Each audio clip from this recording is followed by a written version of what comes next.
This meeting is being recorded. Okay, well, welcome in Three Guys Talking Ball podcast. We have reached episode 38, the George Rogers, South Carolina edition. We have college football this week. Let's fucking go. Yeah, it is September 1, 2022. Nebraska is playing in a different country, but they were still the same Nebraska. We've got Michigan gets to play Colorado State. The Gophers kick off our team's weekend by playing New Mexico State on Thursday. Fighting Jerry Kills, fuck that guy. And Grant gets to sweat out a game against the Dakota team probably. So I don't like that. We'll circle back a little bit and we'll start with the week one game that we really had our eyes glued to, the only one we really cared about outside of Grant's peak interest in his closet UConn football fandom.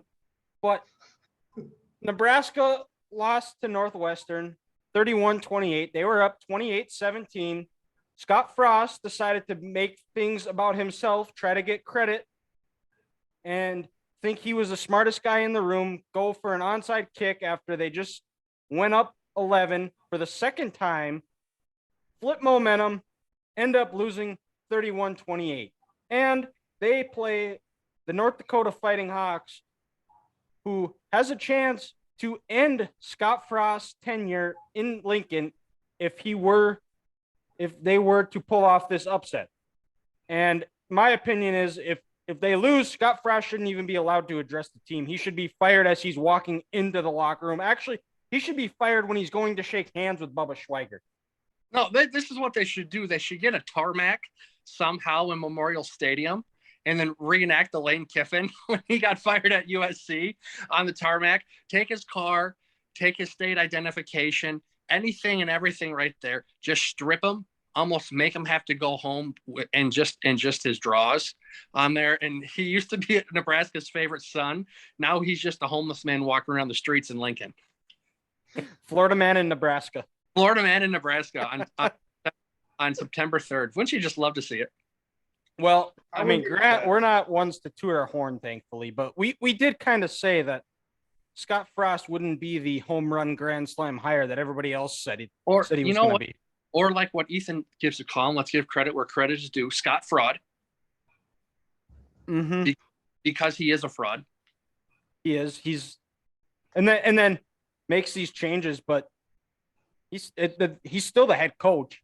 The same team that when crunch time comes around, they fold like a bunch of little run with their tail between their legs like a bunch of little girls, and it's proven in every game.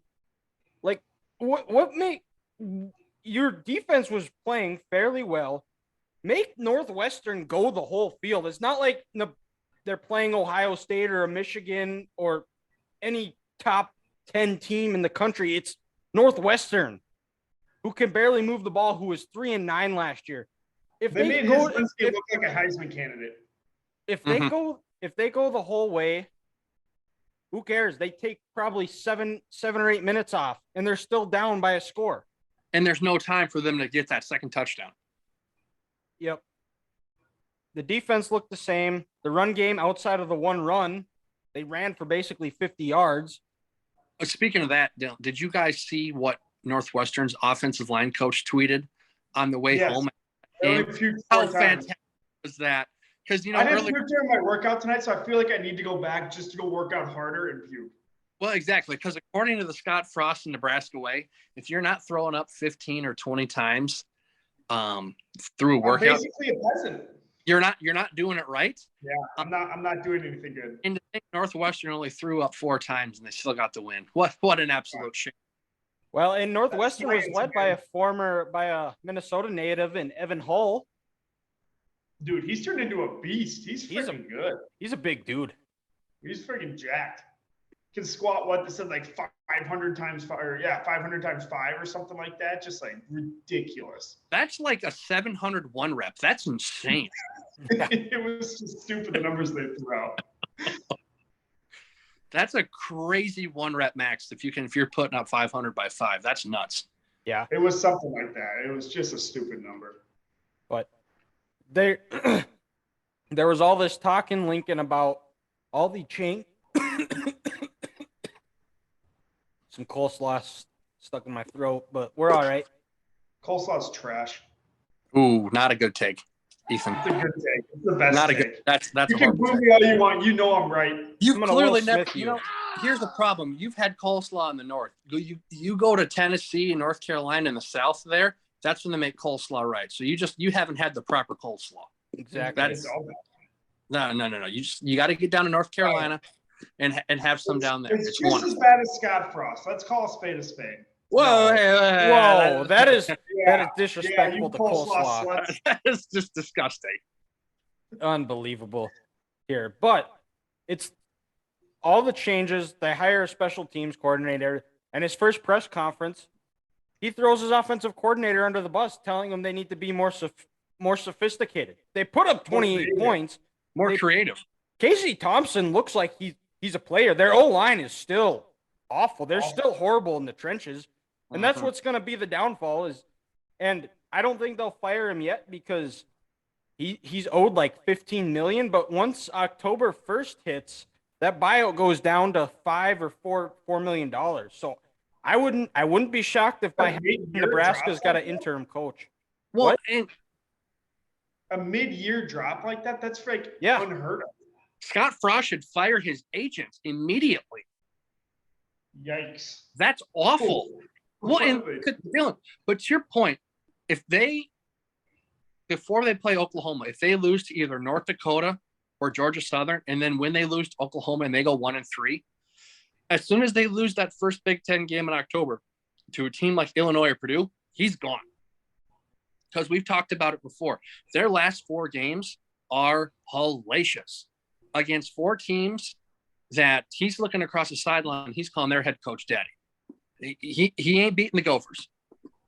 He ain't beating Iowa. He ain't beating Michigan, and he ain't beating Wisconsin. No, it's just not happening. And then I also, just for me, real quick, the lack of accountability that Scott Frost has, like you said, Dylan, his offense puts up 28 points. Casey Thompson throws for 355 yards. Our coaching staff is finding out in this league we need to be more creative. And it's so funny. It's complete opposite. When he came into the league, he was saying, "Oh, the defenses are going to change for our offense." It's like, shut up. Like, good God, it's like, well, why would you do that? Why do you have this? Why are you kicking this onside kick? Just the head scratching decisions he makes to lose all these 1-possession games. Like when Tennessee fired Butch Jones a couple years ago, you lose 1 or 2 games by less than 3 points. Maybe you just have bad luck. But once you get 6, 7, 8, 9 games in a row, then that's on coaching. That's on you for just not knowing how to manage a game and not leading these young men. And they don't know how to finish games and with Scott Frost. And, that goes on him. And then because he's not hiring the right people in the strength room and he's not getting the point across to his assistants. Well, it's actually Mike Riley's fault because it was what he inherited, even though it's his 5th year on the job. And when Scott Frost goes to UCF and inherits a team with all this talent in the world after they won, 13 games in 2013, George O'Leary, would he just get caught in a lie? And they fired him. But when he inherits that team and goes 13-0, he can put up a fake national title, banner in Orlando at Central Florida. But when he inherits a bad team 5 years later, when this is his roster, it's still somehow Mike Riley's fault. Like, get out of here with that double standard nonsense. Well, and it's the same thing. Since he's taken over at Nebraska, it's always been somebody else's fault. It's never been Scott Frost's fault. Yeah. And then the most alarming thing, and I think it got lost in the shuffle because he was Nebraska's favorite son. He was the greatest thing since Nick Saban to grace a sideline. Was how do you not hire a special teams coordinator in your years that you've been the head coach? Like, this is Division I football. This is not NAIA football. No disrespect to those teams, but you have one of the biggest budgets in college football. You're one of the top 10 most storied programs in college football. Top 5. Yeah. And you don't hire a special teams coordinator. And then I know he was part of Oregon's national title runs as the offensive coordinator, but I don't think he called plays because I'm pretty sure it was Mark Helfrich. or was it Chip Kelly? Did Chip Kelly call his own? Or in the 14 season? Yeah. Yeah, no, it was Helfrich. That was Helfrich's offense. Helfrich was, he was one of the first guys. He got this just like Chip Kelly, where I was the offensive coordinator, head coach. I'm calling my own plays. I need someone to run a meeting during the week with my offense, and that's what Scott did. But no, that was Helfrich all the way. That's what I thought. And Mm-hmm. Nebraska, we'll see what happens, but it's early. We'll see. They always say the biggest improvement is from game 1 to game 2. And we'll switch over to Scott Frost's dad, who kicks off our team's college seasons this week on Thursday against New Mexico State. The Gophers will open up Williams. Is it Williams Field? Williams Stadium? No, it's Williams Bank Stadium? Huntington Bank Stadium. They Huntington changed Bank. it. Okay. Huntington So Bank. that's I why couldn't Jerry- remember the name of it. It's right next to. He said he couldn't come to TCF. He can Right. coach in Huntington. Oh, that's what it is. We figured it out, Ethan. Okay. We figured it out. They just had to have some name rights and switch some money, Yeah. and then Jill can coach. Excuse me. Now not to get us sideways here, but he's playing New Mexico State, right? Yep. At If at I'm 7 not p.m. mistaken, was that the team where Jerry had his first incident against the Gophers on the sideline in No. 2011? No, it was against Or was USC. It was at USC at the Coliseum. Okay, sorry, the first one at home. I think it was Mexico State. That I have could no be. idea. But they play at 7 Mountain Time on Big Ten Network on Thursday. And Ethan, how are we feeling about the Gophers this year? Well, we'll get to that later. I can't spill the beans yet, but confident, I think, comes to mind. So I'm obviously not too concerned about the New Mexico State game. They have I think it's 30 some transfers or some shit like that. Just an absolutely insane number. But they're coming, they've just played Saturday. They're coming off five days of rest, flying across the country to come here. Jerry can do some of the biggest hype speech ever. It's not going to make a difference.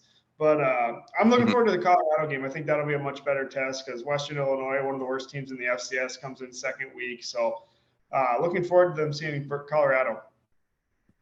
Yep. And Minnesota opens as a 36.5-point favorite. New Mexico State, like we said, did play last week. They lost 23-12 to Nevada. So short week for the Aggies. We'll see if they can give them a game. And then we'll move over to the Big Ten runner-ups.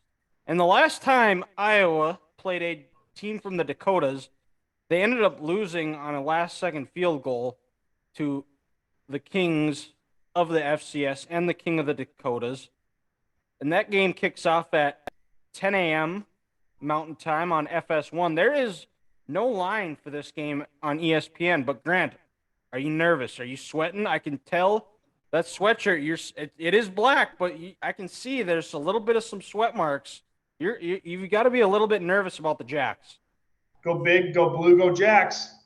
It's one of those teams. Just because the way Iowa plays, it could be it could be interesting. You sit back and you're just like, ooh, did we practice these 5 weeks before this season? Because the South Dakota State team, they're going to be pissed off. They want to come out and they want to surprise the world, and say, hey, look at us. We're sick of North Dakota State. We're going to go in and Kinnick and get a big win. And who knows? A lot of these South Dakota State players maybe feel like they could have been recruited by a school like Iowa, and they feel like they were shorted, and they're pissed off. And if I'm not mistaken, is South Dakota State their big gun quarter? Is he coming back? He'll be back. Yeah, he's back. Right? Yeah. Yep. Everyone keeps saying they lost their starter, but really, their starter's back. He's one that led them to the national title. He's the dude. Because that was in that weird fall season of 2020, 2021 or something like that. So it's. I think in the first half there will be some moments where you're sitting back like, "Ooh, this could be a game." South Dakota State, it's here to play, because classic Iowa, they're going to look like they didn't practice because they're going to take their time and they're going to try to do things right.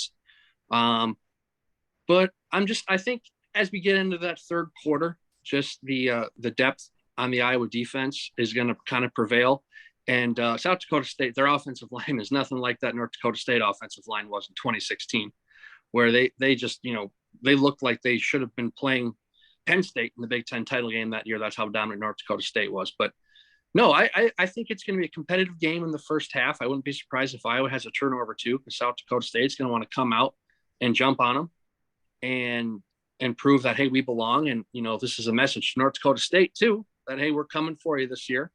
We're going to try to win this game. But, I think Iowa will end up winning. I think the defense will have a turnover too in the second half, which is what their calling card is. And that'll be the difference. But it'll be a close game. And I wouldn't be surprised, whatever the spread is, if maybe South Dakota State covers. We'll see. Yeah, I think it's going to be important for Iowa to get pressure on Gronowski early. It's going to be his first game back in over 2 years, or year and a half. Try to test out his legs, see what he's able to do, and if they're able to get to him early, get heat on him, I think it could be South Dakota State could be in for a long day. And yet to your point, Dylan, that's always the tough part when you first come back from a torn ACL, right, guys? Mm-hmm. I think so. They never said.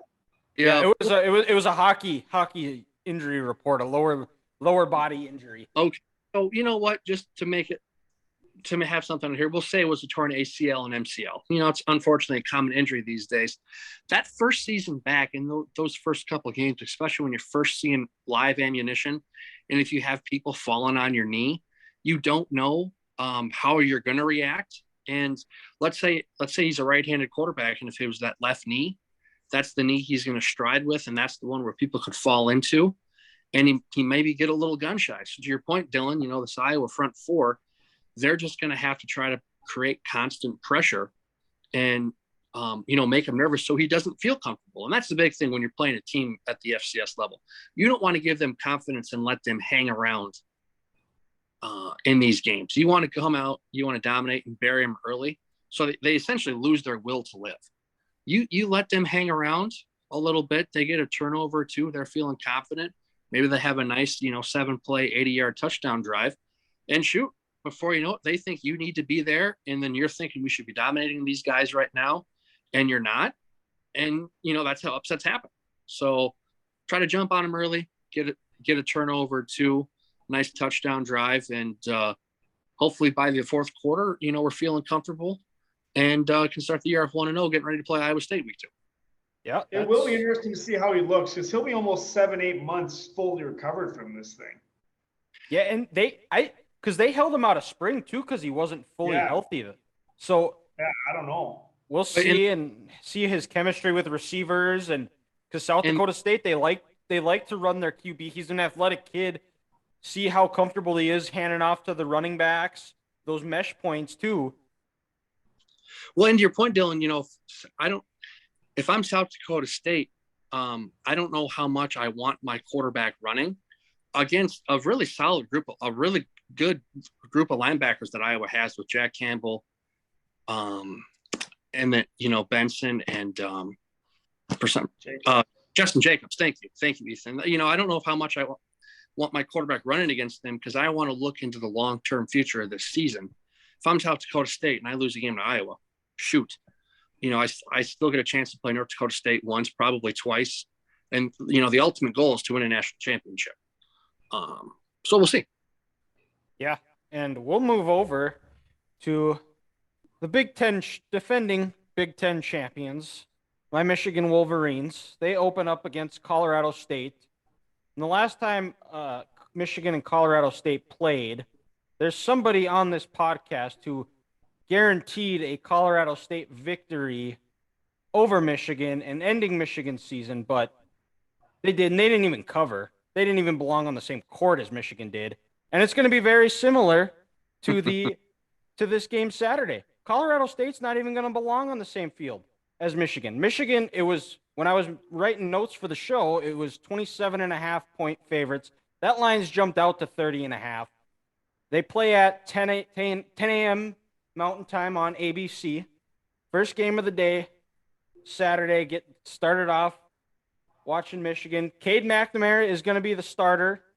They announced we're recording this Monday, so they announced on Sunday It was Or Sunday. Or Saturday. Saturday that Saturday. Caden McNamara is going to start Saturday against Colorado State. JJ McCarthy is going to start game 2 against Hawaii. Hawaii?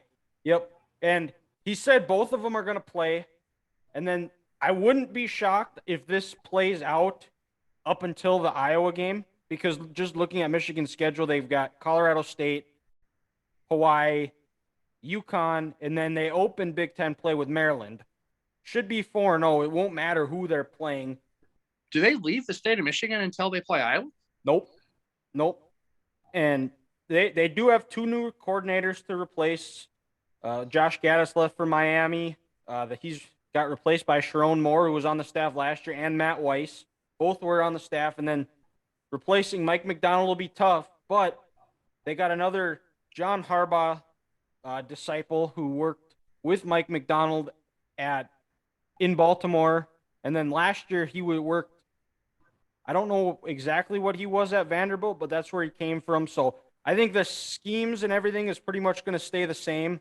Got to replace two first-round talents at the edge position. But I think the way this schedule sets up, it's going to give guys a lot of playing time, some good experience early on. And we'll see what happens. But I'm really I really like this Michigan team. I think the biggest thing is I think this is a very player-led locker room, and they've got the leaders on that team, the McNamara's, the Ronnie Bells, the Mozzie Smiths. They hold everybody accountable, and that's so huge. Is you hear coaches talk about it all the time. The best teams are player-led locker rooms where the coaches really don't have to say anything. Where coaches love to see it, where you go into halftime and you see guys, those players drawing things up on the whiteboard, saying things. And I like Michigan. Michigan is going to get out of here. Hopefully can get out of there clean, no injuries. Oh, no, I'm just feeling Appalachian State. Jeez, you're really getting the boo this episode. What can we say? He's a big Rams guy. Big fighting Rams guy. Big fighting Rams. Well, that's fine because it really worked out for him the last time. That's all right. Well, but let's be honest here. What Ethan said in March, it doesn't matter now. Now it's the big time. Let's be honest. Michigan, they should have beaten Colorado State last time, and they did. They're going to beat them. They're going to beat them again this time. And he's just trying to get underneath their skin, and he's a professional at it, and I think he's doing a good job. So well done, sir. I like poking the bear. He can get under my skin. I'll always get the last laugh though. So we'll move over. We'll go to our predictions for the year. Predictions for the year. We'll start with the ACC, defending champions Pitt, and they've got to replace their offensive coordinator, who is now working under Scott Frost. God pray for that man. But they did sign USC transfer Keaton Slovis. They lost Blitnikoff Award winner Jordan Addison to USC, so they've got a lot of production to replace. We'll see how that goes. Clemson was very down last year. Miami looks to be improved under Mario Cristobal. We'll see if that comes to fruition. UNC is probably going to try to be much improved from a disappointing season last year. Florida State, they took care of Duquesne like they should have. And Mike Norvell's going to do his best to keep Deion Sanders off that sideline.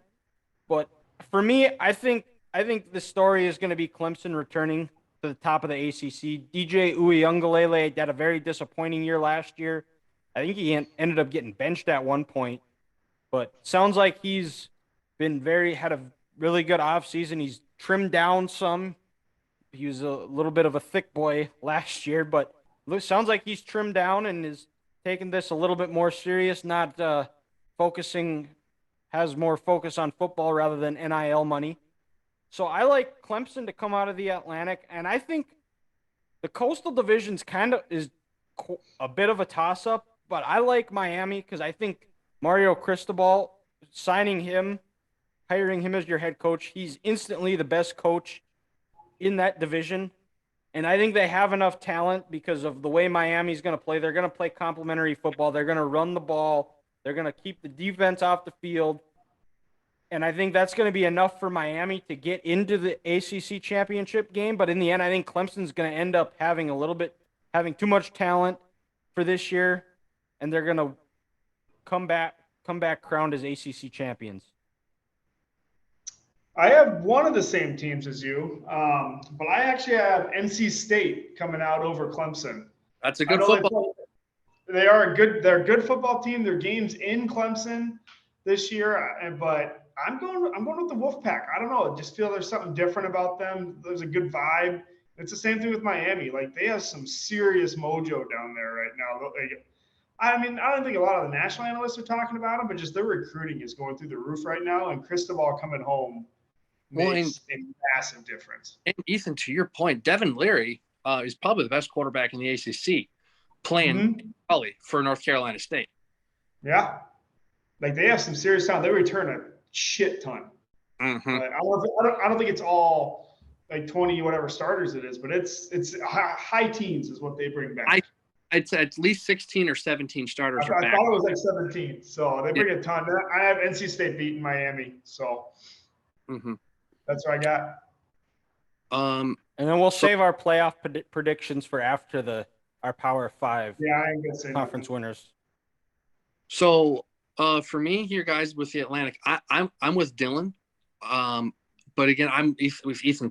North Carolina State, that's a good football team, and they do have the better quarterback. But I think for me, DJ is going to have to take this year seriously because he's got, is it Cade, the true freshman quarterback, the number one quarterback in his class this year. He's coming, and he's going to play some this year. I've heard Clemson's offensive coordinator say that we're going to get Cade on the field. And if DJ doesn't pull his head out of his ass, this could be very much like 2018 when Trevor Lawrence takes over for Kelly Bryant as the true freshman. Dabo, he needs a spark on offense, and Cade's going to do that. And I think that Clemson will figure it out this year. It's a lot. You lose Brent Venables, you lose Tony Elliott. Brent Venables now the head coach at Oklahoma. Tony Elliott, head coach at Virginia. 2 new coordinators on your staff, but I think that young talent is going to prevail. And we say, oh, Clemson was down last year. Well, with a bowl victory, they still went 10-3. They lost to Pittsburgh at home. They lost in overtime in Raleigh to North Carolina State. And I think this year having that game in Clemson and then having them going through those growing pains last year, this young Tigers team with plenty of talent is going to figure it out, and they're going to win the Coastal or the Atlantic, excuse me. And on the Coastal, I'm going different than you guys. I'm going to go with North Carolina. I'm going to go with the Tar Heels. Homer. I think just no, it's not that. I'm going to be on. Can't stand Miami. Can't stand Miami, and I think Drake May is going to be a nice quarterback for them. And they have a lot like this Clemson team in Miami. They have a lot of good young talent along the defensive side of the ball. They just need to learn and grow as the year goes on. And I think they're going to be able to do that, and they're just going to be able to score a little more points than what Miami's going to. But it won't matter for the Tar Heels because they're going to lose to Clemson in the ACC title game. Yeah, and a sleeper team, I would say, that could possibly challenge either Clemson or NC State in the Atlantic. It would have been Wake Forest, but with Sam Hartman out having to take a leave of absence because of a heart condition, that could be something potentially. They could be a team coming off a really good year, returning. Well, because one of the better quarterbacks in the ACC as well. Wake Forest won their division last year. Yep. They won the Atlantic. They were 10-2 when they beat Clemson. Well, they lost to Clemson, but beat them in the standings, and then they beat North Carolina State. Last year too. But I think of all the Power 5 conferences, guys, the ACC is the most wide open. I think you can make an argument for Clemson to win it. You can make an argument for Miami. For North Carolina, North Carolina State. It's who knows in the ACC this year. So that'll be a fun conference to watch and see how this comes down come November. Yeah, and because Virginia Tech's breaking in a new coach. Virginia's got Duke's got a second-year coach, I believe, because Cutcliffe has been gone for a couple of years. Mike Norvell he's entering year 3, I believe, year 3 or 4. So there's a lot of new coaches, a lot of new faces there, and I think with going back to my pick is I think just because Dabo just has so much more experience, I think that's going to end up winning out. Both, well, I guess you could say both Clemson and Miami both have coached in a lot of big games, and I think that big game experience is going to help them pay off and get them back to Charlotte. I just wish Cristobal, and this goes back to his Oregon time, could have an offensive coordinator on staff for more than a year. I feel like every single year he's breaking in a new offense, and that almost kind of slows him down. So we'll see if Gaddis can stay past this year, maybe get some consistency for this Hurricane team. Yeah, well, and Gaddis was getting head coaching interviews last year as well. So we'll see if he has another good year because they've got a really good quarterback as well. And Is it Van something, right? Van Dyke? Yep. That's right. And we'll see because if Miami's offense is able to come back and play really well, I think there's a good chance Gaddis is getting a head coaching job somewhere. True. And we'll move down to the Big Ten. And Michigan, like I said, is the defending Big Ten champions, coming off a playoff appearance. And I know this ain't the most popular pick, but I think Michigan repeats as Big Ten East champions. And coming out of the West, I think they're going to play the Minnesota Golden Gophers. PJ Fleck makes his first appearance in Indy, and I think this is a toss-up between 3 teams in the West: is Minnesota, Iowa, and Wisconsin. And I got to Minnesota is because I think of the 3 teams, I think Tanner Morgan, he's going into his 4th year as a starter. I think fifth. Yeah, that's right. Exactly. He's been there forever. I trust him more than I trust Graham Mertz and whoever Iowa is going to have at quarterback. And I think winning it, I think Michigan repeats. I like Michigan. I like this team. I think they are set up to beat Ohio State. I know Ohio State's going to be improved. They have a new defensive coordinator under Jim Knowles. We'll see if it pays off, but I like the direction of this Michigan team. And I also just can't pick Ohio State to win anything because I just get a bad taste in my mouth. Yeah, I don't blame you. I know how much that meant to you last year when they won, obviously, so you don't want to go back. But I'm going with Ohio State here. I just think the trio of Stroud, Henderson, and Njigma Smith is just stupid. Like, what? Marvin Harrison Jr. and what he did in that Rose Bowl game this year. Yeah, it's like they just produce these guys. It's unbelievable. Easily the deepest wide receiver core in the country. And honest to God, I don't even know what they have after those 2 guys, but I'm sure they're pretty freaking good. They also one receiver from Texas in the 2020 class who hasn't played yet. Yeah, it's just it's so stupid. Like, it's just absolutely dumb. But bring in the new DC from Oklahoma State. He'll get that defense right. They were just Michigan exposed them so bad last year.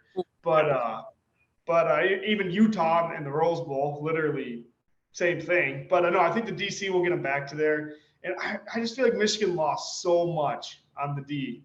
I mean, Ajabo, Hutchinson, Hill. Like, where's the pass rush is going to come from is my biggest question. Obviously, I'm not a genius on the Michigan, but that production that's a lot to reproduce. And then for the West, I'm with Gress. I got Minnesota. And I mean, same thing, best QB. So there's a stat, expected points added. So basically, how much your best player adds to their team. Last year, Morgan was 58th. He added plus 30 points. Petrus and Mertz both combined one was 121 out of 130. One was 122nd. Mertz negative 29. Petrus negative 32. Like, even if they jump up a little bit, I feel like it's not going to be enough. That Minnesota has, I feel like, the least question marks, glaring weaknesses. You got KC returning, Kirk Sriracha. I see. You see what I did there? But they got him returning, and then the rise of Rossi, our D coordinator. He had a hell of a season last year. I think he's going to be even better this year. I think this defense is just absolutely freaking loaded. And Minnesota's got a new offensive coordinator. Are there some different things we AC. should expect under he's him? Go back to 2019. That's who he was with Oh, Tyler it was? and Rashad. Okay. Yeah, it's that guy. He's Okay. back. KC. Where did he go? KC's back. He went to Penn State, put up like pretty good stats for a COVID year without a spring, any fall camp or anything, and then I guess that wasn't good enough. So Franklin kicked him to the curb, and then he was an analyst at West Virginia last year. Okay. Mhm. But just another thing, I think it's a 2-horse race in the West. I don't think Wisconsin is gonna be that good, honestly. Lose 8 guys, they only returned 8 total starters or something like that, and maybe not even that high. Lose their top 3 pass catchers, 4 new starting linemen. It's just not Wisconsin at all. Totally different than what we're used to.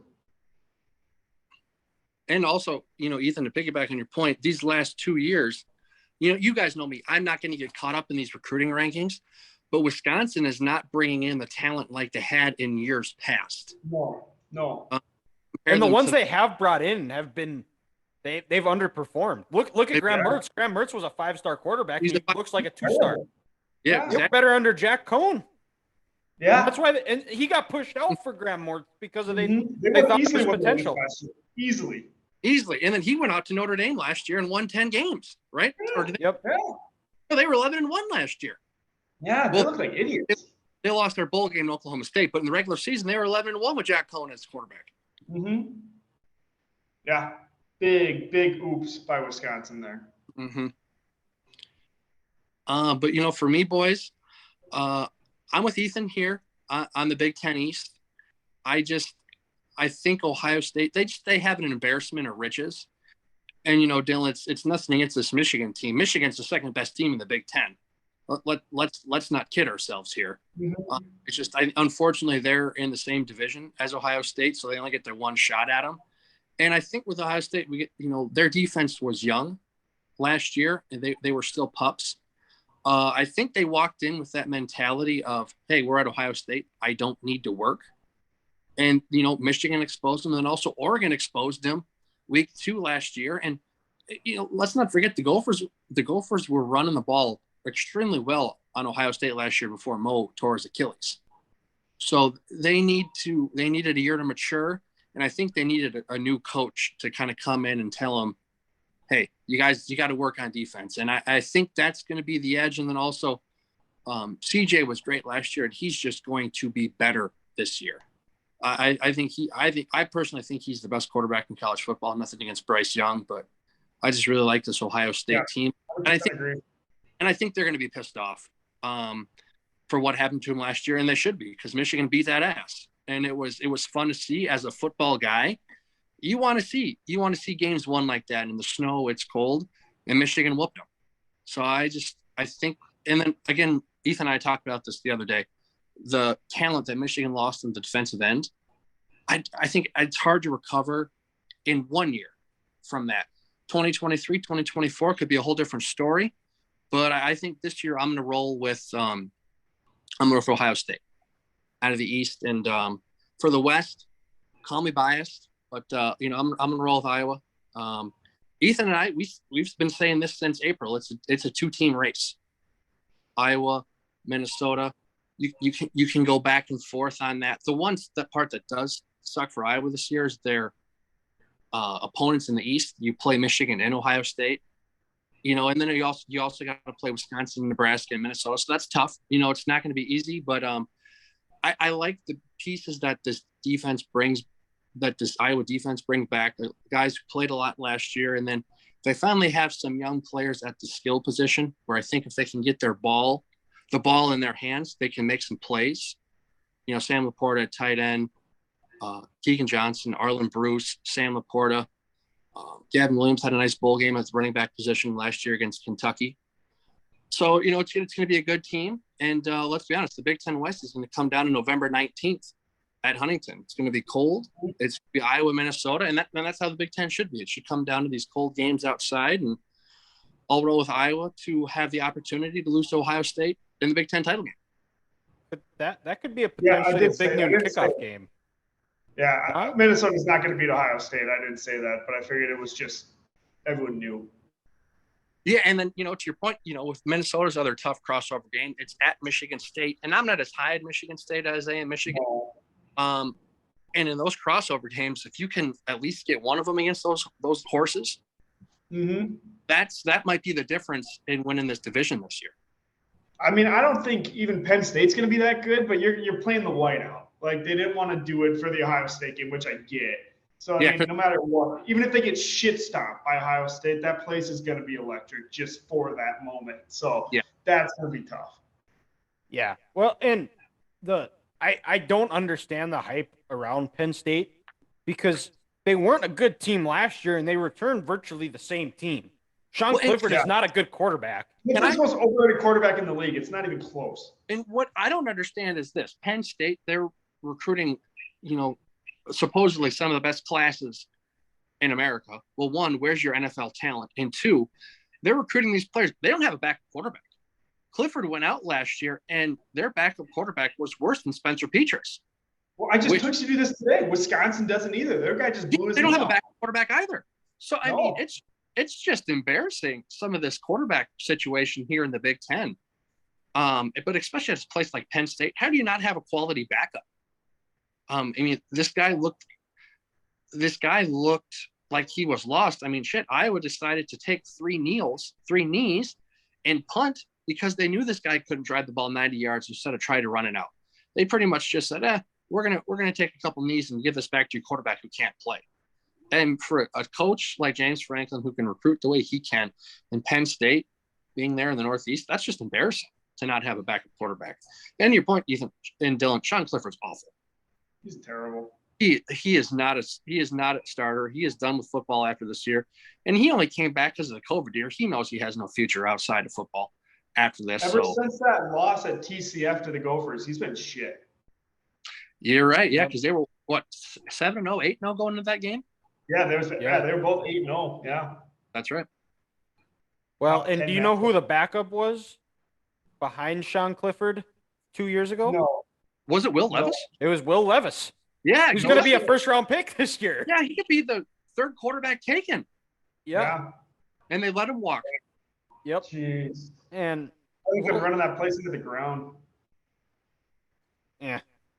And we'll move down to the Big 12 where they don't have divisions, but they just take the top two teams. Everybody plays each other. They battle it out. Whoever the top two, they go to Dallas and have at least one champion crown there. Nice. And well done, sir. A little pot shot at your own team. I love it. Yep. And this is a very wide open because Texas looks to be improved under second-year coach Steve Sarkisian. Are Oklahoma, they back, you're the Texas fan, Grant. So I don't know. Is Texas back?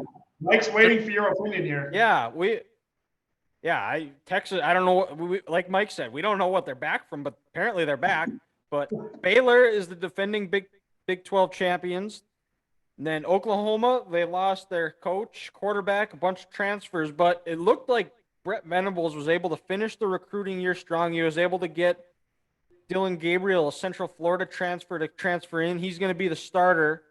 Oklahoma State had the best defense in the Big 12 last year, but they lost their defensive coordinator. Mike Gundy is back. Anytime he's on the sideline, he's one of those coaches that you've got to be at your best because they have the talent in Stillwater to show up every week and get a win. Kansas State, I think, could be a dark horse. They did lose a couple of pieces, but Chris Kleiman has proved, and possibly a Scott Frost replacement I've seen. Hey, Deuce Vaughn, low-key Heisman candidate this year. Yep, Deuce Vaughn is a stud. Yeah. They got former Nebraska quarterback Adrian Martinez. They have a new OC in Colin Klein, the quarterback for Kansas State back in the great quarterback in Kansas State history. Probably. He was a fun player to watch. He was. And for me, I have Oklahoma and Baylor in the Big 12 championship game. I'm not much of a Big 12 rube here, but I think Brett Venables is going to improve that defense. I think they're going to have a more focused attention on running the ball, keeping the defense off the field, playing good complementary football. similar to what Baylor does. Baylor returns a lot of starters from last year. And in the end, I think Oklahoma, their talent is they might lose to Baylor in the regular season, but I think they end up beating Baylor in Dallas to win the Big 12 championship. I think it's going to be a conference where the teams are just going to beat each other up. Yeah, I have Baylor in the championship too. I just don't trust Oklahoma enough yet. I mean, I know Venables is eventually going to make that defense better. Is he going to do it in a year or so? I don't see that. But I'm just going with the best two defenses in the conference, and that's Baylor and Oklahoma State. It's been like that for a while. But I like what Baylor brings back. Quarterback, at least 4 offensive linemen, their first team all Big 12 D tackle, a couple guys in the secondary, and then Dylan Doyle, former Iowa Hawkeyes, the middle linebacker coming back. Yeah, so I mean they bring a lot back. I'm going with the Bears. I mean, let's go back to back. Their quarterback threw 180 yards, 3 touchdowns in the championship versus Oklahoma State last year. He's going to be pretty damn good. Ethan, great minds think alike. I got a rematch of last year's title game, and the Baylor Bears coming out ahead too. Because to your point, the quarterback for Baylor, he was a redshirt freshman last year, and yeah. I looked him up this week. He was the number 1 high school baseball recruit in the state of Louisiana from the 2019-2020 season at the shortstop level. He decided. That's impressive as hell. That's an athlete right there. Mm-hmm. He decided to play football, and what's interesting is he wasn't the starter last year for the Bears. No, the starter got hurt before the Texas Tech game in Dallas. Blake Shappen, that's his name. Blake came in, played great against Texas Tech, and then helped them beat Oklahoma State. He had 17 straight completions in that game against the Cowboys. He had to win the job in the spring again. Exactly, yeah. And then once he did that, the old quarterback, he transferred out. Yep. But I'm with you, Ethan. Just the amount of talent the Baylor Bears have is low-key slept on in this country. Don't forget, in 2019, they were in the Big 12 title game against Oklahoma, and then Matt Rule decided to go to the NFL. So this Baylor team is back. They're rolling. And I love Dave Aranda as a head coach. Good. He's so good. He's calm, cool. He's collected. That famous video last year when they made that goal line stop, he didn't react. Yeah. He just went on the field to shake Gundy's hand. But he's just a football guy. And that Baylor defense is going to get better and better each year. And they beat the hell out of Oklahoma last year. And that defense, they're only going to get better. And when you're the best team in Texas, he might not recruit the way that Sark does. But one thing that he does that this Texas staff doesn't do is develop his players. He's a coach. He's not a recruiter. He's a coach. He's not a gym teacher like Colin Cowherd said. He's a football coach, and he has good people around him, and he's built a great staff there in Waco. And they're going to win the Big 12 again this year. And also, I'm with Ethan. I like Oklahoma State to come back to get to the title game. And, everyone's talking about, they lost their defensive coordinator to Ohio State. Well, people are forgetting to report that they hired Derek Mason, the former Vanderbilt head coach, to be their defensive coordinator. Remember when that Stanford defense was the best defense in the country, boys? Mason was coordinating that defense. And they bring their quarterback back. They're all Big 12 running back this year. Seeing them play Texas last year, they're a physical, gritty team who you don't want to play against because they're going to beat the hell out of you. And last year, Oklahoma State's offense, it was a down year for their offense, which isn't usually the Mike Gundy way. But you bring some receivers back. You have your quarterback come back this year. I think Oklahoma State's going to take another step going forward to be a college football playoff contender. But Baylor's the class of the Big 12 right now, and I like the Bears to repeat again. Okay. And that it's going to be interesting because I think that conference, it's so – you could almost say balanced, where the teams, they're just going to beat the shit out of each other. And then also they might knock themselves out of the playoff because it's such a balanced conference where one team might beat Oklahoma, might beat Baylor might beat Texas might beat Oklahoma might beat Oklahoma State might lose to Texas. Oklahoma might lose to Kansas. It's gonna be just and then TCU, they hire Sonny Dykes. TCU's going to score a lot of points. They could upset someone this year. Yep. I mean, last year in the Big 12, Baylor's only loss was at Oklahoma State. Oklahoma State's only loss in the regular season was at Iowa State. Oklahoma lost to both Baylor and Oklahoma State. Texas went on that 7-game losing streak. But Dylan, to your point, they're going to potentially just beat the hell out of each other. We just don't know. And that's also why I still think Texas, they're not back yet. Sorry, Sam. Hate to break it to you. If you're listening to this in Indianapolis, you're still a year or two away, because kind of like what I said with Ohio State, these Texas players, they need to learn that, hey, just because you're at Texas doesn't mean you're the class of the Big 12 anymore. I mean, you guys haven't won a Big 12 title since 2009. Insert Colt McCoy right there. They have the talent on the offensive end. But this defense, they still need another year to get the right players in there, and then also to learn to be football players and just not 5-star recruits. So not quite this year with Texas. Will be interesting to see too what they look like in the trenches, because similar to what USC with Lincoln Riley, if they're able to build their trenches, they both teams, because we'll move over to it's a good segue over to the Pac-12. But and I will say one thing on Texas. You look at their recruiting class last year, Sark and his staff, they noticed that. They brought in a good amount of offensive linemen from Texas and Oklahoma, a lot of linebackers and defensive linemen. They see this as an issue. It's just now these guys are going to have to grow up. They're not 18-year-old kids anymore playing against 17, 16-year-olds. They're facing grown men, and they're going to have to hit the squat rack and the hang cleans to become men, and it might take until 2023. Yeah, well, and the college weight room program does wonders. So if that ends up working out, yeah, Texas might be back. But we'll move over to the Pac-12. Also a very balanced conference, you could say. Not really sure. Utah is the defending Pac-12 champions. Put up a good fight against Ohio State in the Rose Bowl. And this year they did eliminate divisions, so it is similar to the Big 12 where it is 1 versus 2. Oh, they did? Yep. They did? Yep. Oh, I didn't know that. I didn't know that either until I was looking it up. Hello. Because there were a few projections I was looking on that had Utah versus USC in the Pac-12 championship game, and I looked up, and I kind of remember them talking about it. They do have a new commissioner this year whose name escapes me, but they are, and who knows how much longer we're going to have of the Pac-12.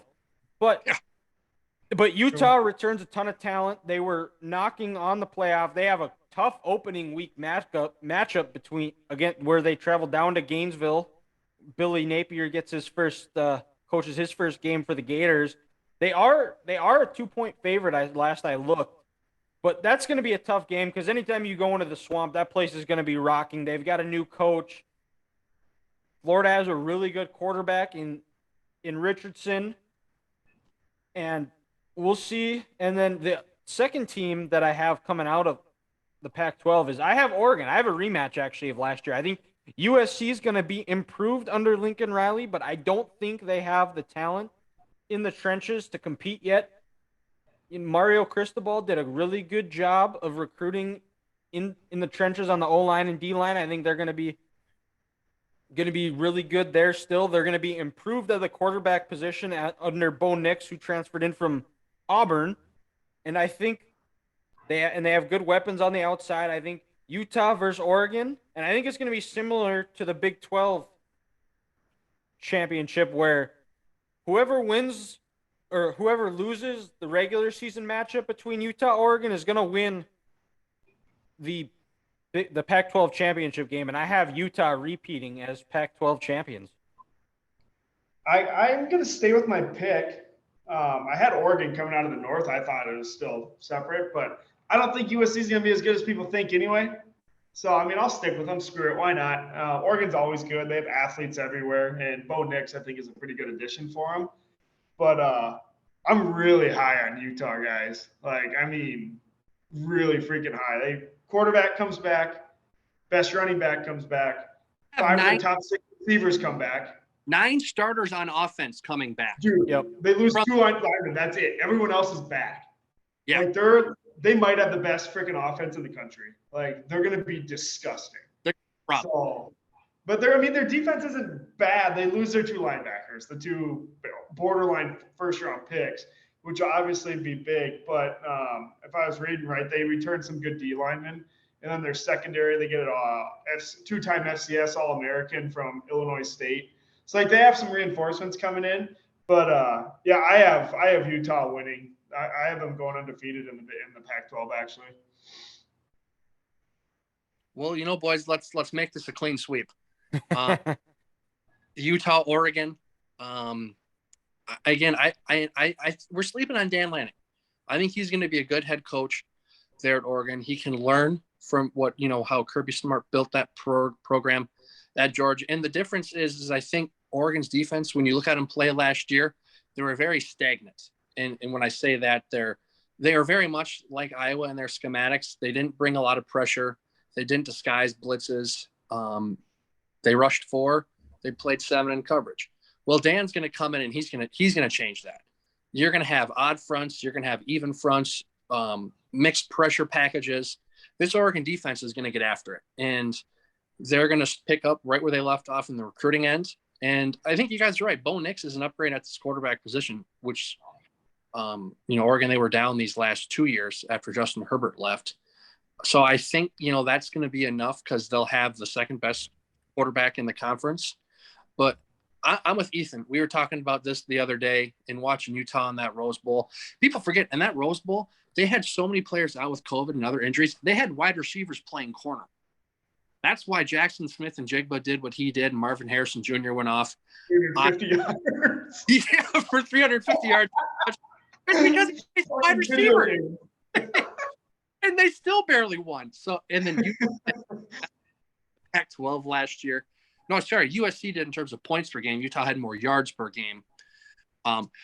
Utah, I think they're going to win this conference. They have the quarterback back, 9 starters on offense.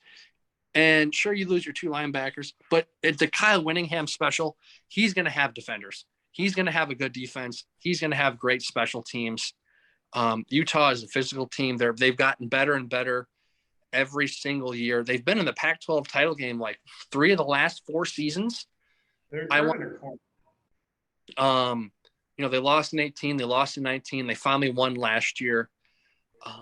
I think this is the year Kyle Whittingham finally gets the credit he deserves to have as a head coach. And I like Utah to win this with this conference. Like Ethan started this, and then I got thinking, and I was like, yeah, this Utah team is good. And I'm excited to see him play. And this week 1 game, Dylan, to your point, is going to be a key. I mean, how well is their conditioning? That might be their title hopes right there. Like their college football playoff, like legitimately. Because if they can go down to Gainesville, I checked the weather this week. It's going to be 94 degrees. It's going to be 76% humidity. It's going to be hot. They're going to be uncomfortable. They're lucky the game's at 7 Eastern. The sun won't be out, so they won't have to deal with that Florida heat there. But it's going to be muggy. It's going to be hot. The swamp's going to be juiced up. And if they can beat this Florida team, like Ethan said, that could be their run to the title right there. Yeah. Because then they're feeling confident, and, man, they might run through the Pac-12. Like what does Saban say? Like shit through a tin can? Yep. And, well, and the other part with Oregon, too, is I think the biggest key for Oregon, if they want to have a shot at winning, they need Bo Nix to play like how we played the 2019 against Alabama, or the 20 because his downfall at Auburn was he just was so it was either really good Bo Nix or just lower than whale shit Bo Nix. Yeah.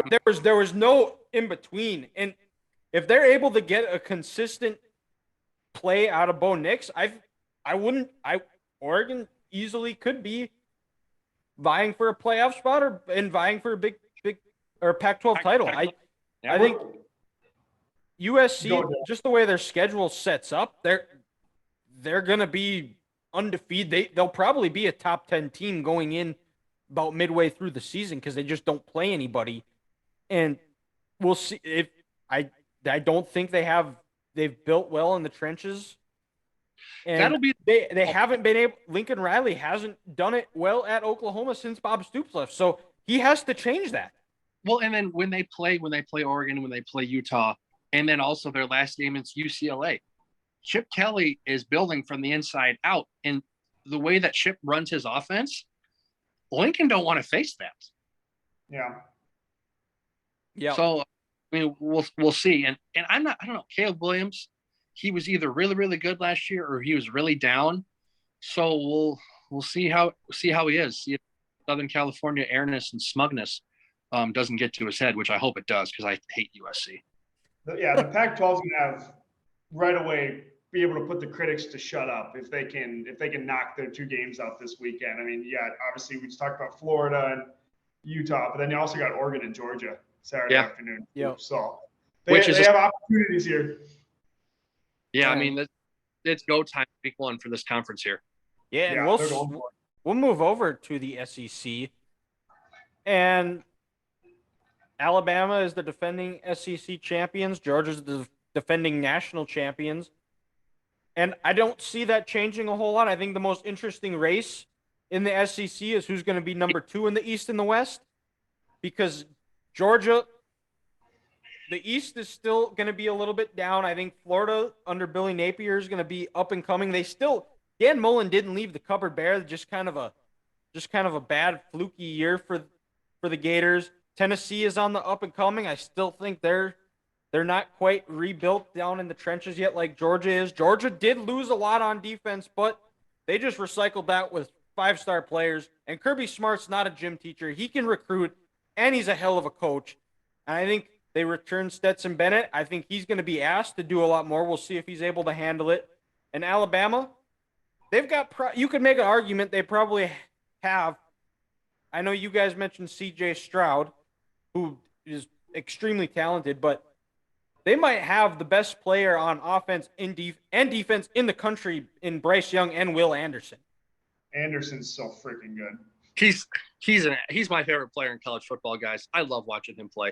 He's ridiculous. He's so good. And to think Kirby Smart let him go out of the state of Georgia. What an idiot. Could you imagine if Will Anderson was on that defense last year? Stop. No. So, Gress, who are you taking? You say Bama? Yeah, I'm going to take Alabama. I think in the end, I think Alabama just has too much talent across the board. I trust Bryce Young more than I trust Stetson Bennett. I think Alabama, if all their receivers didn't just get injured last year, I think Alabama is the defending national champion. So I like Alabama to run the table in the SEC and repeat as SEC champions. Yeah, I think Georgia kind of walks through whatever. I can't remember if they're the East. The East, yep. Yeah, but they're going to walk. There's no one in their really division that can give them a good game. I mean, Kentucky's not going to give Georgia a great game. Like, let's call it split. It's not going to happen. Kentucky has a lot of talent too, guys. They do. But I mean, I just don't think it's enough to go up against Georgia. They lost a lot of players. Oh, they lost. Okay, they had a lot. Yeah. But the West is at least intriguing. I mean, Arkansas can they can get hot. I mean, Arkansas has some serious freaking talent. And then A&M, I mean, we all know, I mean, it is Jimbo, so God knows what he's going to do. But they might have the most talent in the freaking conference, even though they are freshmen. They're pups. Yeah, they're pups. Give it 2 years, and maybe if Jimbo's still there, they'll be good. But no, Alabama's going to probably roll through that too. Here, I'm trying to talk it up, but no, Alabama's probably going to roll through it. And then I got Alabama taking out Georgia in the championship. Well, and all of Georgia's most of their big games, they have Tennessee at home, and then they have to go to Kentucky, but they also get Auburn at home. Oregon's at home quotation. Yeah, it's in Atlanta, which is a stone's throw from Athens. So, yeah, and maybe South Carolina could give them a game.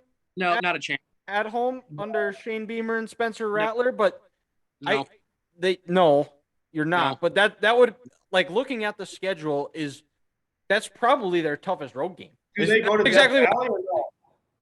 They don't play LSU this year. Nope. Oh, no playoff. Okay, well then there's that. Yep, it's over. Cheers for our Georgia fans. You win.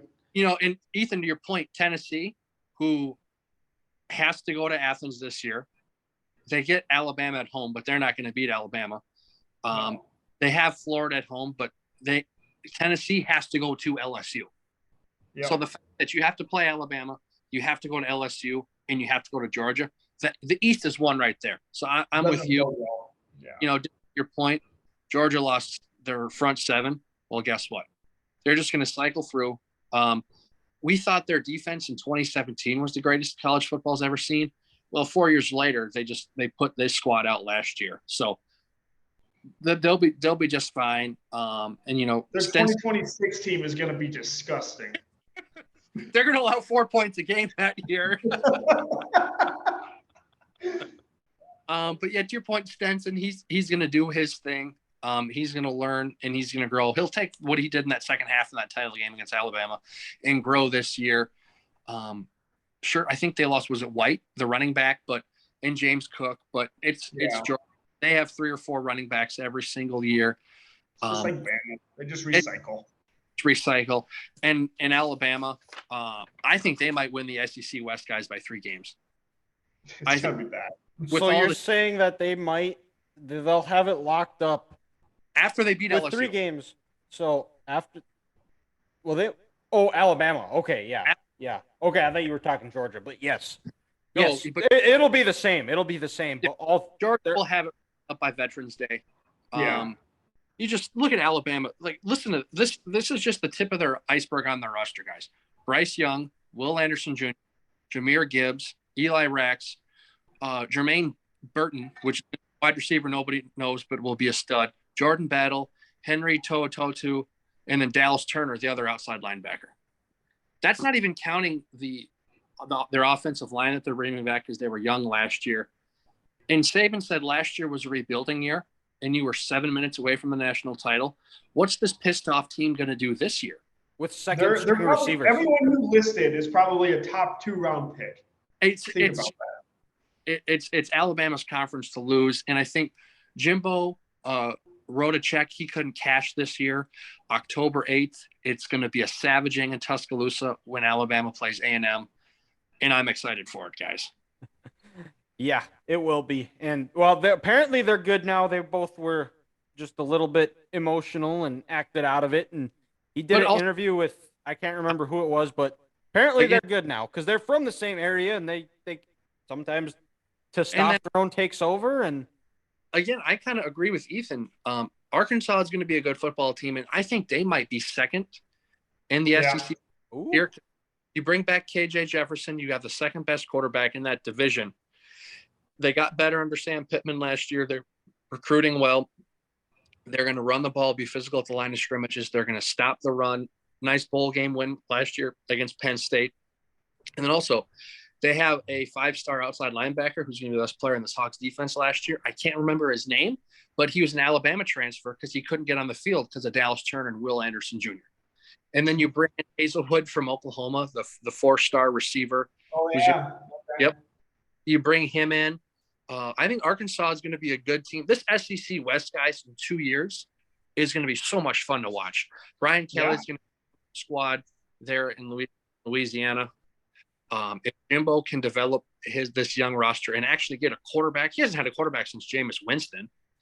A&M with these horses, they were recruited last year. It's going to be fun in a couple of years, but this year it looks like it's Alabama's to lose. Yeah, and we'll move over to our playoff predictions here, and then we'll circle back and do our week 1. Well, I'll do my week 1 bets because that's a very important thing. I went. Me and Grant are going to give up our top 5 helmets. Yes. Because okay. So go on with the playoffs. Sorry, Dylan. So yeah, playoffs first. All right, playoff teams. I have Alabama, Clemson, Michigan, Georgia. Alabama, the 1 seed. They're going to be undefeated going in. We're going to get a Dabo Saban Bowl in the first semifinal. I think Alabama, they continue their road to perfection, play in their 3rd straight national title game. And I got a rematch of last year's Orange Bowl, Michigan, Georgia. Same seeds, too. Michigan, the 2 seed, Georgia, the 3 seed. Michigan, I think they get revenge. They beat Georgia. That was been stewing with them all year. They had took one step last year, beat Ohio State, made it to the playoff.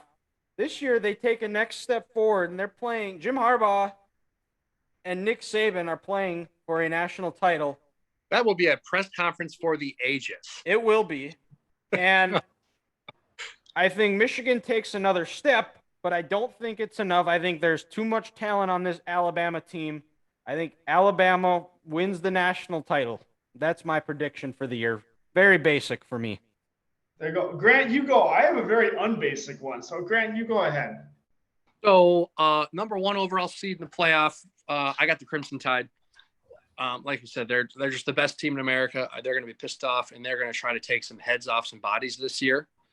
What Steen said, Vikings first round pick, I just want to stack bodies. You're going to need body bags this year, I think, wherever Alabama goes, because they're going to knock some people around. And then, like I said earlier, started the podcast, I love C.J. Stroud and the next steps I think Ohio State are going to take.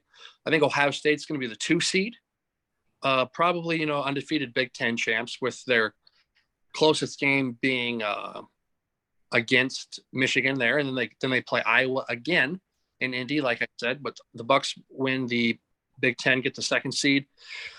And then the 3 seed, I'm going with the Baylor Bears, guys. We talked about earlier, the Big 12, they're going to knock each other around. They're going to beat each other up. I think that's true to an extent. But I also think teams like Georgia and A&M and Clemson and Miami, all these other fringe playoff teams, they're going to lose a couple games that maybe they shouldn't lose in their conference just because they don't have the talent like they did last year. And that's going to open up a playoff spot for, an 11-1 or maybe even a 10-2 Baylor type team. There's going to be a year, guys, where we have a 2-loss team in the playoff. And I think that's this year because there's going to be a lot of parity. So I think they'll take a conference champ over a team who loses in their conference title game. So I like the Baylor Bears as the 3 seed. And Ethan, let's circle the wagons, bud. The Utah Utes. The Utes, baby. Come on. Again, Love it. their schedule sets up. They're going to beat Florida week 1. A&M's going to lose a couple of games. Georgia might lose a couple of games, or maybe one in the regular season they shouldn't lose. Utah winning that conference title will get them into the playoff. So they're in the playoff. They're playing Alabama. But then it gets basic from here. We got Alabama, Ohio State, rematch of the title game. So at least us college football fans will have new teams in the playoff to watch and root for. But we're coming in this year. This table's reserved for the big boys, Alabama, Ohio State, and the Crimson Tide win again. And Nick Saban wins his 7th national title as a head coach? Sounds stupid. Yes. Yep. Well, I actually have the same 4 teams, Grant, a little different. Okay. So I'm basic. I got Alabama, Ohio State 1 and 2. They're going to stay like that all year. There's no reason to change it. I got Utah 3, and then Baylor sliding in at 4. With the rematch from the Rose Bowl, Utah versus Ohio State. Hey. Jigba Smith is not going for 350 this time. Utah moves on. Wide receivers. Utah's playing for a national title, boys. We got a rematch of the was it 2008 Sugar Bowl? Yeah. 2000. Yeah. It was the 8, right? But it was January 2009. Yep. Yeah. As much as I don't want to pick Alabama versus Baylor. I don't think Baylor has the horses to go up against them. So we'll take Alabama. But we're going with the unthinkable. Utah's winning the national title this year, guys. Wow. And I'm buying a goddamn shirt. Okay, you heard it here first. Ethan's buying a Utah National Championship shirt. Yep. So. Big Utes guy. He's a big Salt Lake City guy. Oh, I love Salt. I've been there twice at that airport. What a classic. Big Salt Lake City. That's about as much of Utah I've been in as well, Ethan. The Salt Lake City Airport. That's all that matters. It is, and we've got Rudy Gobert, the Wolves. Ethan is having Utah win the national title. Utah's low key becoming Ethan's second favorite state. Honestly, him and Cowherd are going to go skiing at Park City. We're going full Mormon, guys. We're going to Utah. Well, we've got a long time until January. Week 1 is still here. And are there any games you guys are looking forward to this week? Utah, Florida. Yeah. Also, guys, Arkansas, Cincinnati. Yes. Cincinnati loses a lot. Arkansas brings a lot back. It's going to be hot down in Fayetteville. Are the Bearcats ready to rebound in that humidity down there in that Arkansas sun? That'll be interesting to see. Yeah, I've got obviously the obvious one is Ohio State and Notre Dame. I think Freeman. I don't know. It's the Marcus Freeman debut. I want to see how much improved Ohio State is at the linebacker and defensive line position under Jim Knowles. The offense is going to speak for itself. They're going to put up points. I don't know if Notre Dame is going to have enough firepower to start off early to keep up with them. I think, if anything, I think there's a chance. He played in the Wisconsin game last year.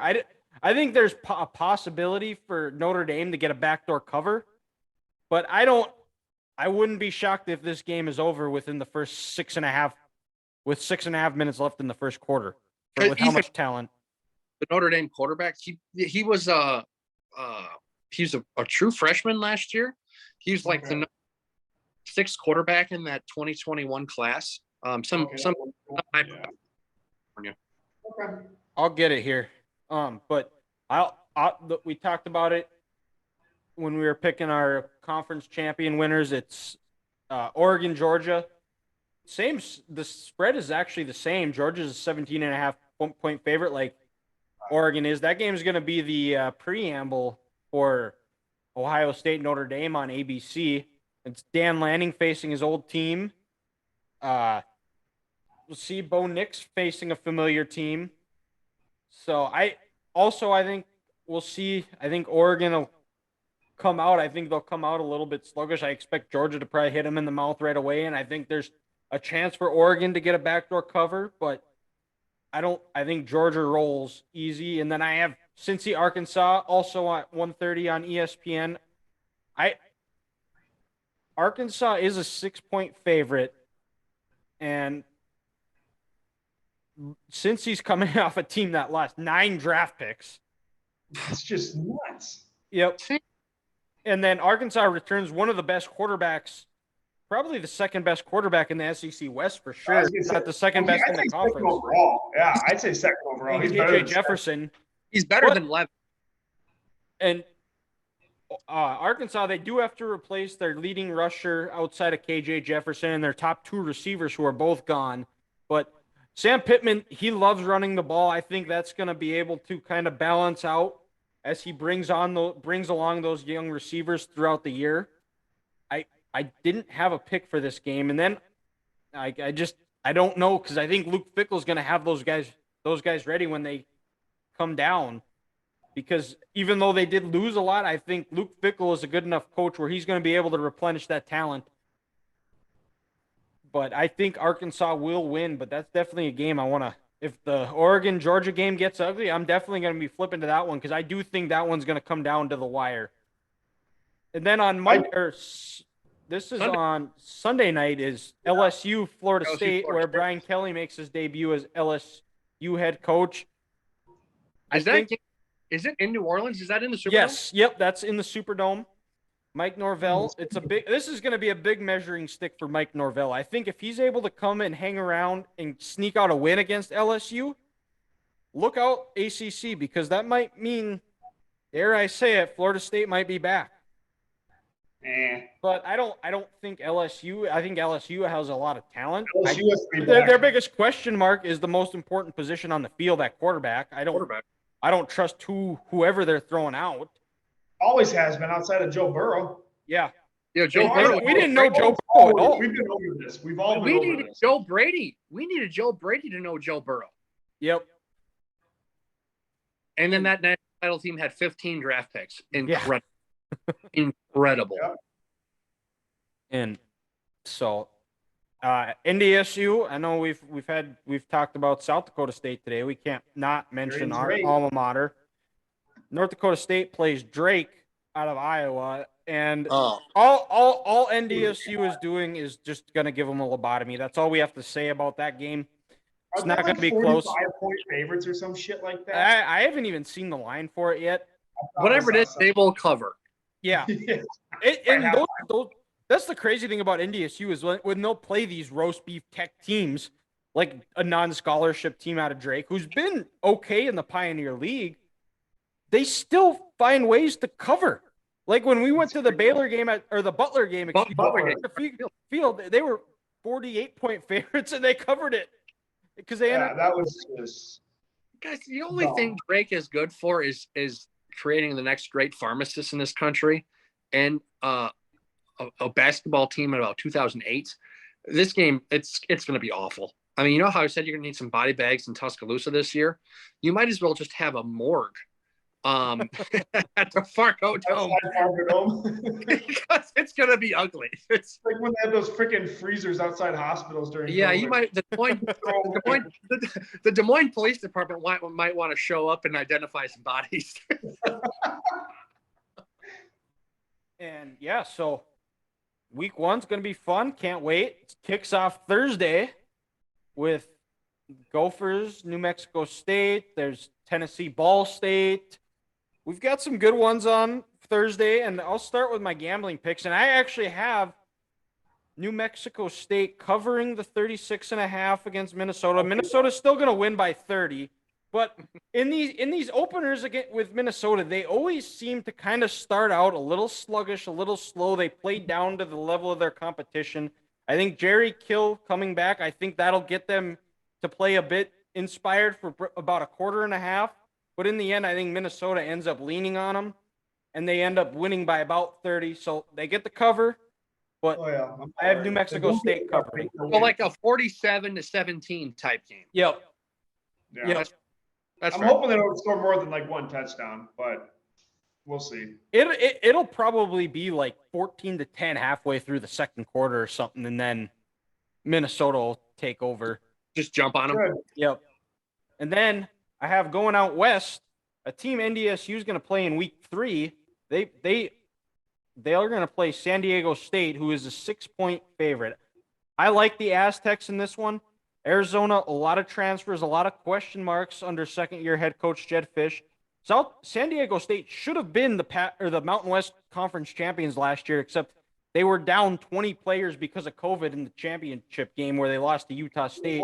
And they also had one of the best defenses in the country. They were 12th overall in total defense this year, and they returned a ton of people.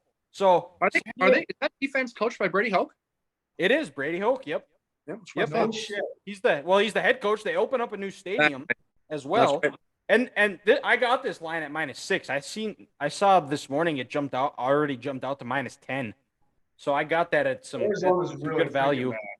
Yeah, Arizona's awful. Well, and their schedule does them no favors because they have Mississippi State the next week, and then they have NDSU. If NDSU want to see a bad schedule, look at Rutgers. It's Rutgers. Oh my God. And then if they win 3 games this year, they'll have a parade in Piscataway. They might challenge Nebraska to the 2021 Nebraska Cornhuskers for best 3-9 team ever. No, they're not. 2 games, I'll buy no, you they're guys not. They're going to lose so many games by 20 points. It's ridiculous. It's going to be bad, Dylan. Go look at their schedule. Yeah, it's Rutgers. Who cares? And we'll stay with my picks. I have Ole Miss versus Troy. I have Ole Miss covering 21.5. Troy's coming off a 5-7 season. They got a new coach. Ole Miss, I don't think it's going to matter. I think Lane Kiffin, I don't know a bad Lane Kiffin offense. That offense is going to put up points.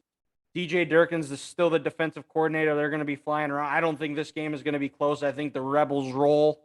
And then my last pick is Kentucky -17 versus Miami of Ohio. Will Levis returns. They return Rodriguez, one of the best runners in the SEC. Miami, they lost a lot of defensive starters.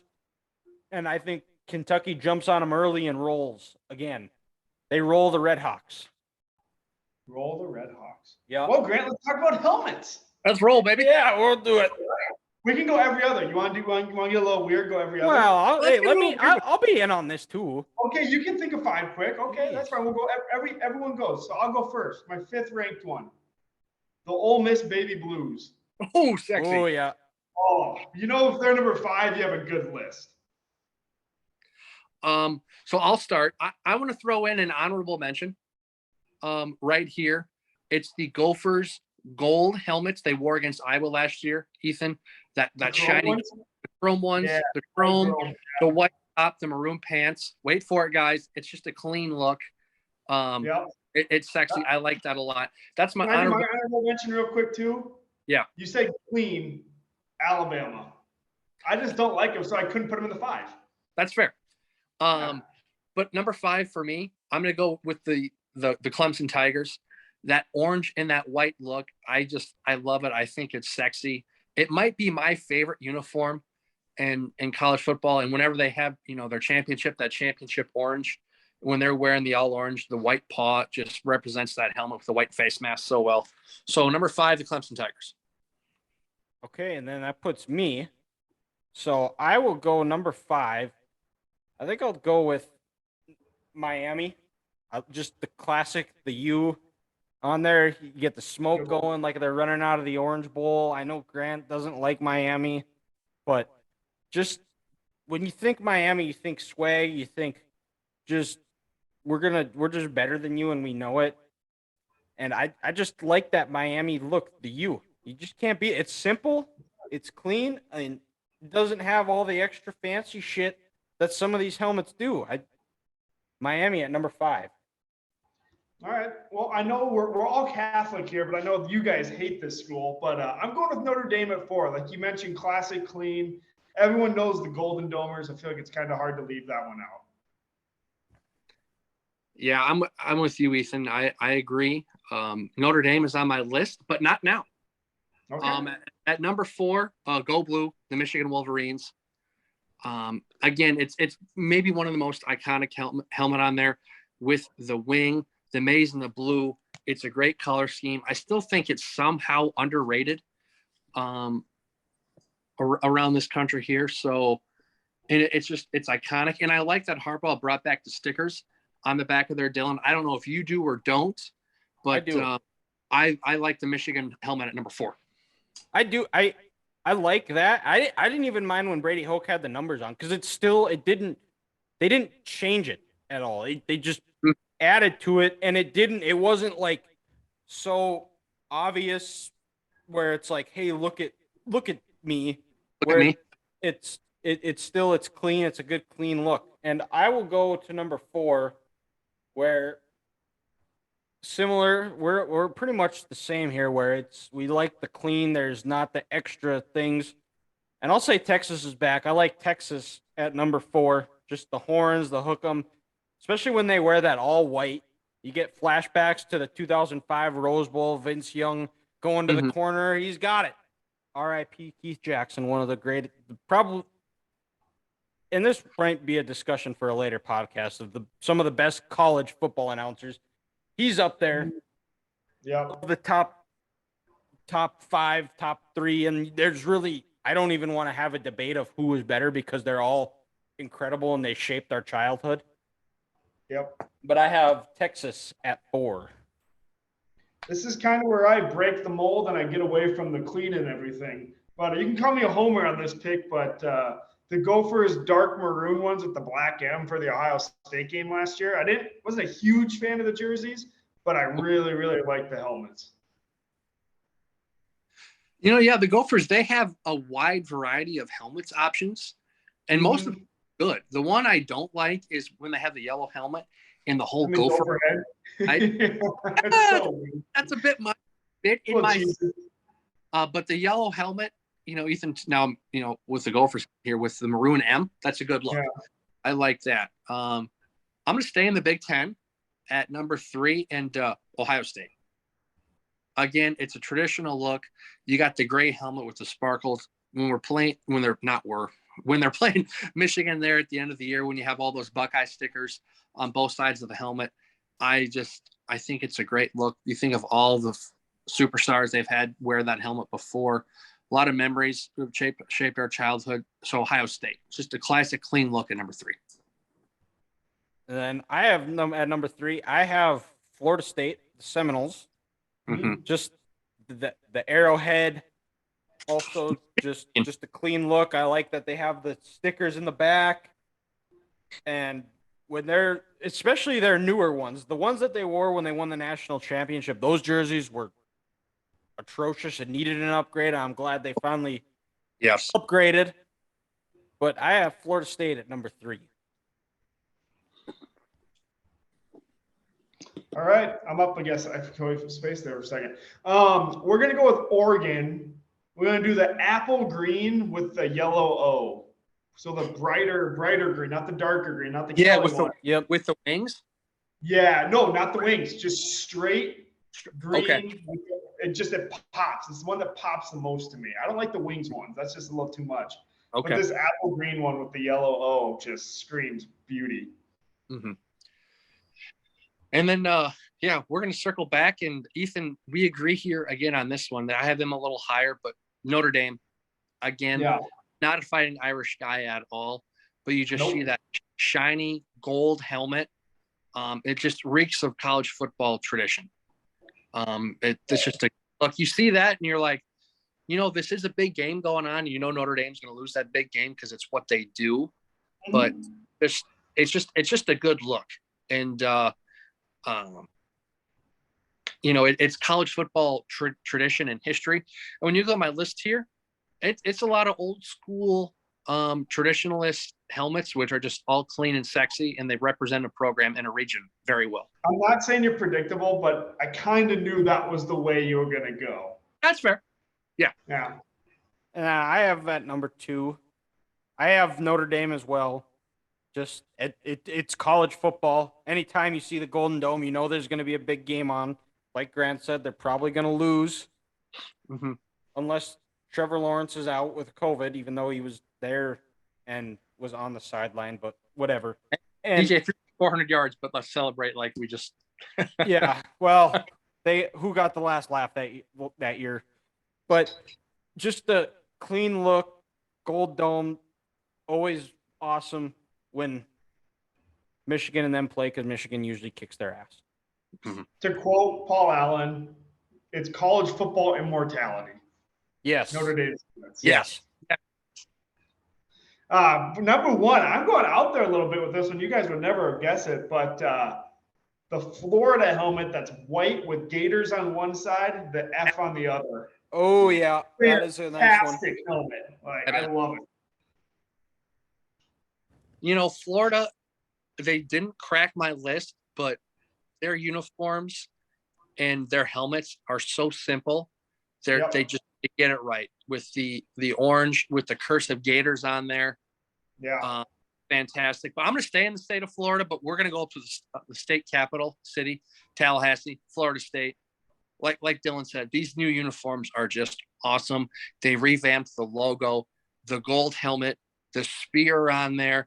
When you see Doak Campbell Stadium doing the chop, it almost sends goosebumps down my back how awesome that is. And I think I've said this for years, guys. I think I've told you this before, but the Florida State helmet will always be number 1 in my eyes, and it doesn't get any better than that. I have one thing to say. Seneca was in, and I swear I'll die. I'll take that to the grave. Was in. I was there. It was the end zone in front of me. Seneca was in, and the Florida State fans know it too. And that's in reference to an early 2000s game at Arrowhead, I believe, right? When Iowa State was playing. Kickoff classic, Iowa State versus Florida State. What a game. And then my number 1, it's obvious. It's the Michigan Wolverines. The winged helmet, running out, touching that banner, holding up a Big Ten trophy. Last year against Ohio State, the snow falling, them pounding Ohio State, pounding them, making them look like a bunch of little girls. College football immortality. And Ethan, we'll kick it over to you for curveball of the week. So I got a little bit of a would you rather. Oh God. Oh God, is right. That's actually not that bad. Would you rather have to listen to someone chewing gum in your ear for 24 hours, or listen to a baby screaming bloody murder for 4? Give me the gum. Give me the chewing gum. I can't do it with kids, guys. Kids stress me out. It's loud. It's nonstop. They think the world is going to end. And for their eyes and their sake, the world may end. I mean, they might be telling us, hey, dude, I'm hungry. I got to eat. I got a diaper change. I got something potentially going on bad down here. Kids, stress me out. My blood pressure rises. As awful as it would be to have to listen to chew bubble gum, the old baseball, the pink style in my ear for 24 hours, it would be annoying and I would hate it. But my blood pressure wouldn't rise the way it is when I hear kids scream. Kids scare me. They send chills down my back. With anything and everything can go wrong. So give me the bubble gum. Ooh. You see, I don't even chew gum. I just hate it. I don't know why, but it's partially because I've been around so many people that just chomp like freaking cows all the time. Like going on a car ride with people, and like my entire family chews gum, and it's just loud and it's annoying, and it just bothers the hell out of me. It's just shut up. Learn to chew with your mouth closed. I don't need to hear you. And it's like one of my like pet peeves, like one of the most like top 5, probably top 5, top 2, and it's not 2 pet peeves of things, is people just chomping their gum like they're a freaking cow. And then also though, babies screaming bloody murder does not sound fun either. But I also just had to deal with that when I went to church on Sunday, where there was like 4 different kids in each direction of the church screaming bloody murder. I'm just so excited to be with Jesus. And I got through it. And I know you guys do too, but I have a good handful of friends that are parents now, and they say that, back to what Grant said, is like, I just wish I could figure out why my kid is crying so I could fix it, rather than just screaming, crying, and I have no idea because they're not able to use their words yet. Well, and you're sitting back like this. Okay, I just fed the kid. The kid just threw up all over me, so it's got a full stomach. It just burped up everything. I just changed its diaper. I gave it a bath. What else does this thing want? It obviously just doesn't I don't like you. know. They stress me out. And with how high pitched those screams are and how they don't stop, and it seems like it gets louder and louder and louder by the minute. Oh, I'm getting stressed out right now thinking about this, guys. What made me think of this was at the gym today, and like there was a guy next to me on the bench, and he's just chomping away, and I was like, do I just accidentally drop this fucking 45-pound weight on his foot? Yes, do it without question. Yep. And I was like, he might what's spit his the gum next- out. What's the next worst thing? Like, I was like, it's a baby screaming. So I didn't know this until about an hour before the podcast. So, but I'm gonna go with the screaming baby. I'm with Grass. I can't do the goddamn chewing. It's like my brother did it growing up all the time, and I've contemplated murdering him as a kid. I mean, it happened. So I mean, You like, almost want to to stick your fingers in his mouth and grip it out. And that's even just just as disgusting, but it's like disgusting. a couple of seconds of pain is worth not hearing you be a cow. It's just awful. Well, this is funny that you mentioned this, because there used to be a guy when I'd go at nights to the gym, which I don't really go to the gym much at all anymore, but that's Got that marathon coming up. They're gonna run for that marathon, bro. yeah, I got time. No, But Yeah, with football season coming up, I know how much running you're gonna be doing. 0. exactly, I got time. And No, you don't. yeah, I do. It's not till May. I got plenty of time. Yeah, you say that now, run and if February's outside. gonna come around, you're gonna be like, oh shit, I got 3 months to run 26.2 miles. Yeah, well, I'll worry. No, I only have 13.1. It's a half marathon. Oh, Oh, still. Yeah, it's only 13.1. But I'm not gonna be. I'm not There's gonna no be the guy walking that's here. gonna brag about running a half a marathon, because I'm also, as these are Grant's words, they're not mine, the humblest guy he knows. Yeah, And- okay. And but there was a guy at this gym, and I would have my headphones on, and he chomped so loud I could hear him over my music. Oof. I'd cancel my gym membership. Well, I was working there, so it was free at that time anyways, so Oh, didn't have to worry about I'd love operations manager. Sir, why do you want to cancel today? some mouth breather around here is chewing his gum all the time, and I hear it through my music, and I can't focus on my workout. I gotta go. Pull a St. Louis Park and burn the place down. The worst then too is I'd go sit in the sauna, and then he would come in like 10 minutes later, and it would just be even louder because half the time you'd go, it'd be full, and there'd be like one open spot, and it always happened to be by me, and he'd just How can you sit in a sauna for 10 minutes? because I'm tough. Dude, I did it for 15 minutes today, and I felt like I was gonna die, but it was awesome. Yeah, I did it for 7, and I was like, this is good for now. Got to start somewhere. But week 1 kicks off Thursday. We'll be back to recap it all, but until then, we'll talk to you next week.